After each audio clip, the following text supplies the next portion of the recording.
Correction vidéo de l'exercice numéro 41. Exercice sur les volumes de pyramide. Donc je vais rappeler la formule du volume, formule du volume d'une pyramide. Je rappelle donc, on écrit en général comme ça, volume d'une pyramide, et on va demander à quelqu'un de nous donner la formule en classe.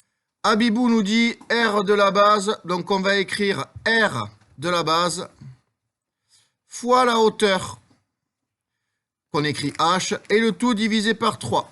Ok, donc, si on regarde et qu'on prend de quoi surligner, on voit que l'aire de la base, nous, sur la première pyramide A, elle a été coloriée en rose, et la hauteur qu'on va faire d'une autre couleur, qu'on va faire en rouge, la hauteur, c'est la longueur entre le sommet principal et le milieu de la base, donc ici, avec un angle droit.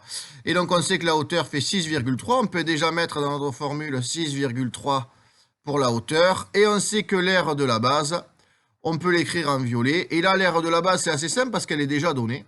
L'aire de la base, c'est 8. Donc, au final, il faut faire 8 fois 6,3 divisé par 3. On tape ça à la calculatrice. Donc, on tape ça à la calculatrice rapidement. Donc, c'est 8 fois 6,3. Le tout divisé par 3. Et quand on calcule ça, alors ça fait 84 sur 5. Nous, on va plutôt le mettre en nombre décimal. 16,2.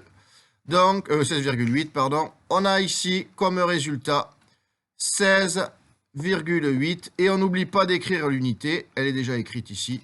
Donc 16,8 centimètres cubes. Je rappelle que c'est les centimètres cubes. Pourquoi? Parce que l'aire est en centimètres carrés et la hauteur en centimètres.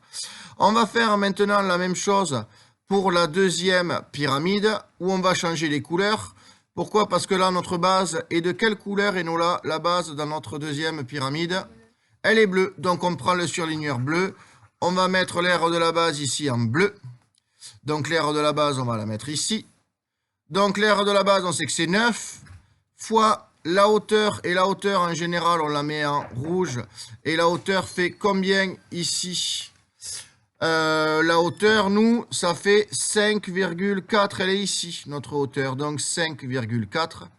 Et on n'oublie surtout pas de diviser ce calcul par 3. Donc on divise par 3. Et maintenant, on n'a plus qu'à taper à la calculatrice.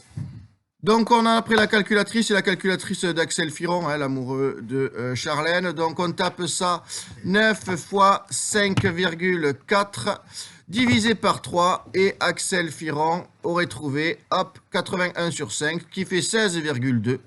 On a 16,2 comme résultat et l'unité étant centimètre cube, 16,2. L'exercice numéro 41 est maintenant terminé.